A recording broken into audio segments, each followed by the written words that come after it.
Halo semuanya, selamat datang di video pembelajaran kali ini. Saya Indah Lestari dan Saya Safira Damayanti. kami dari kelompok 4. Hari ini kita akan membahas topik yang sangat menarik, yaitu pandangan filsafat dalam pemikiran ekonomi sosialis.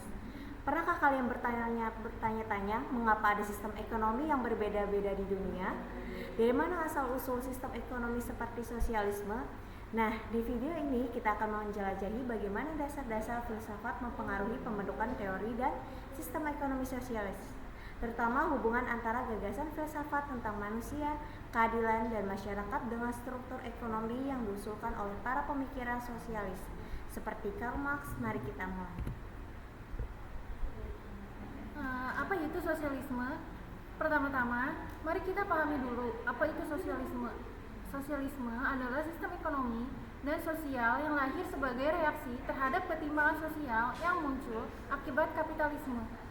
Bayangkan, di masa revolusi industri, di mana ada jurang yang sangat lebar antara pemilik pabrik yang kaya raya dan buruh yang bekerja keras, tetapi tetap miskin.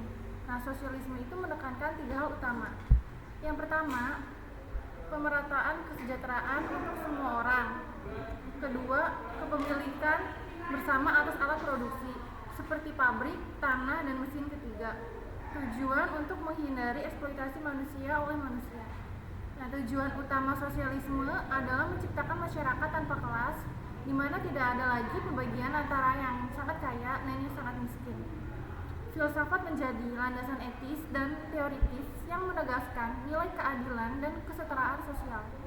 Yang menarik adalah sistem ekonomi tidak lahir dari ruang kosong. Ia dipengaruhi oleh pandangan filsafat tertentu. Dalam sosialisme, nilai-nilai seperti keadilan, kesetaraan, dan solidaritas adalah turunan langsung dari pemikiran filsafat yang menentang ketidakadilan kapitalisme. Selanjutnya ada latar belakang filsafat sosialis. Sekarang mari kita mundur ke belakang untuk memahami konteks sejarahnya. Pada abad ke-18 hingga ke-19 terjadi revolusi industri yang mengubah dunia secara drastis. Namun perubahan ini tidak selalu positif. Revolusi industri menimbulkan jurang sosial yang semakin lebar antara kaum pemilik modal dan kaum buruh.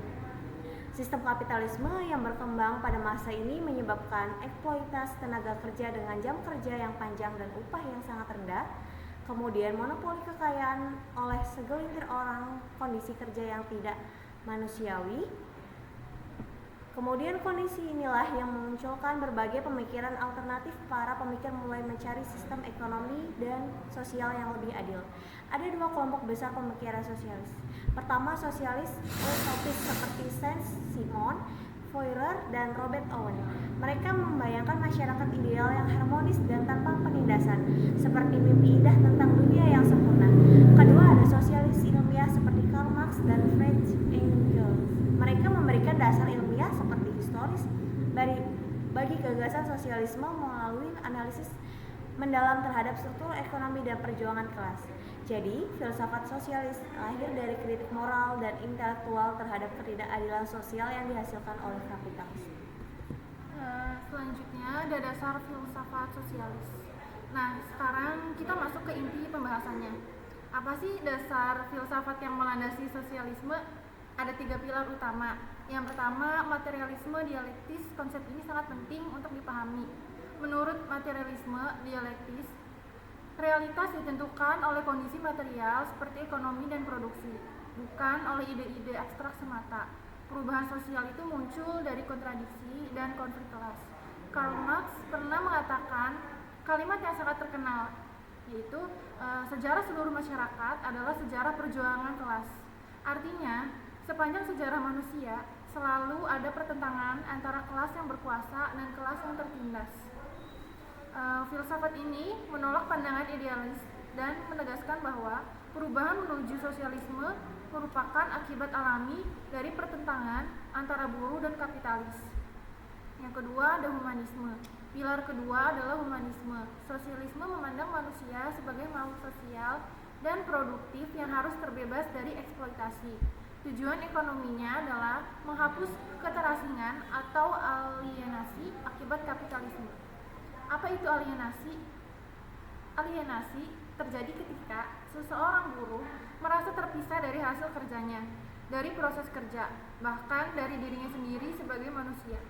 Sosialisme itu ingin mengembalikan kerja sebagai kegiatan yang bermakna serta bermanfaat bagi kesejahteraan bersama, bukan hanya untuk memperkaya pemilik modal. Lalu yang ketiga, ada etika kolektivisme. Pilar ketiga ini yaitu sosialisme menolak individualisme ekstrim dan mengutamakan kepentingan sosial di atas kepentingan pribadi. Kekayaan dipandang sebagai milik bersama yang harus dikelola oleh kesejahteraan semua, bukan hanya untuk segelintir orang. Ekonomi menjadi sarana untuk mewujudkan solidaritas dan tanggung jawab sosial, bukan sekedar mencari keuntungan pribadi. Selanjutnya ada pandangan filsafat terhadap ekonomi. Bagaimana sosialisme memandang ekonomi secara filsafat? Dalam sosialisme, ekonomi dipandang sebagai bagian dari struktur sosial dan moral. Tujuan utamanya adalah mencapai kesejahteraan bersama, bukan sekedar akumulasi modal atau mengumpulkan kekayaan sebanyak-banyaknya. Ada beberapa prinsip penting. Yang pertama, negara berperan sebagai pengatur dan perencana ekonomi. Ini berbeda dengan kapitalisme yang membiarkan pasar bebas mengatur segalanya. Kedua, produksi diarahkan untuk memenuhi kebutuhan manusia, bukan untuk keuntungan individu semata. Jadi, yang diproduksi adalah yang dibutuhkan masyarakat, bukan yang paling menguntungkannya. Yang ketiga, sistem ini menolak pasar bebas karena dianggap menimbulkan ketimpangan. Ekonomi harus tunduk pada prinsip keadilan sosial.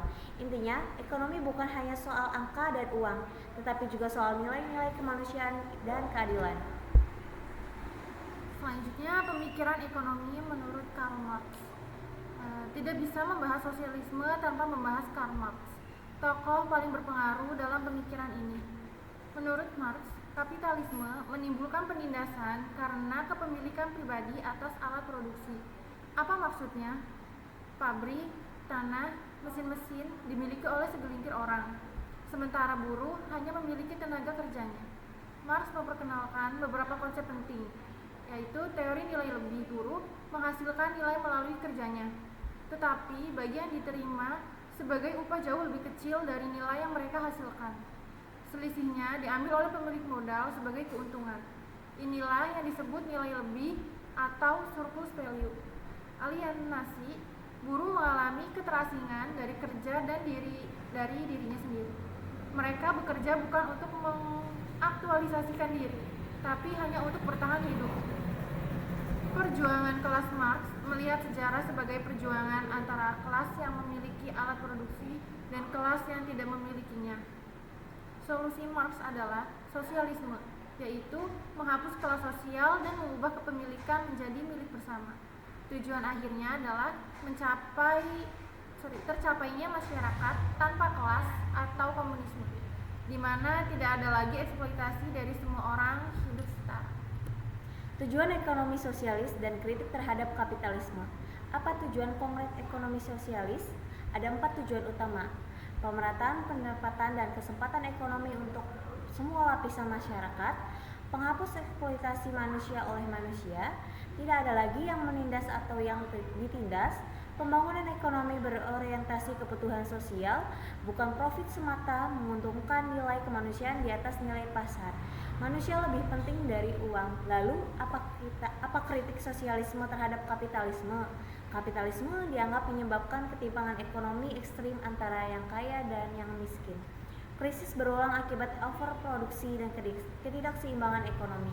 Aliansi manusia dari kerja dan masyarakat, ketidakadilan distribusi kekayaan global, di mana negara-negara kaya semakin kaya, yang miskin semakin miskin. Bagi pemikir sosialis, sistem ini tidak hanya tidak adil secara ekonomi, tetapi juga merusak nilai kemanusiaan. Karena itu diperlukan sistem baru yang berlandaskan etika sosial. Selanjutnya, implementasi dan tantangan. Teori memang indah, tapi bagaimana praktiknya? Sosialisme telah diimplementasikan di beberapa negara seperti Uni Soviet, Tiongkok, Kuba, dan Vietnam. Ada beberapa keberhasilan yang dicapai, yaitu pendidikan dan kesehatan yang merata untuk semua warga, perencanaan ekonomi nasional yang terorganisir. Namun ada juga tantangan besar, seperti birokrasi yang berbelit-belit dan korupsi, inefisiensi dalam produksi, kurangnya kebebasan individu, kesulitan dalam mendorong inovasi. Jadi yang perlu dipahami adalah praktik sosialisme seringkali berbeda dari teori. Tantangan terbesarnya adalah menjaga keseimbangan antara keadilan sosial dan kebebasan individu. Terlalu banyak kontrol dapat membatasi kreativitas dan kebebasan, tapi terlalu sedikit kontrol dapat menimbulkan ketimbangan kembali. Penutup dan kesimpulan, baik kita sudah sampai di akhir video ini. Mari kita simpulkan, filsafat sosialisme menekankan bahwa ekonomi harus berlandaskan 3 hal, yaitu keadilan sosial, humanisme, dan kolektivisme. Tujuan utamanya adalah kesejahteraan bersama, penghapus eksploitasi dan masyarakat tanpa kelas, di mana produksi dan kekayaan dikelola untuk kepentingan seluruh anggota masyarakat, bukan sekedar keuntungan individu. Sosialisme mengajarkan kita bahwa sistem ekonomi bukan hanya soal angka dan keuntungan, tapi juga soal nilai-nilai kemanusiaan, keadilan, dan solidaritas sosial. Terima kasih sudah menonton video ini sampai selesai. Semoga penjelasan tentang pandangan filsafat dalam pemikiran ekonomi sosialis ini bermanfaat untuk pemahaman kalian. Jangan lupa like, comment, subscribe pembelajaran lainnya. Sampai jumpa.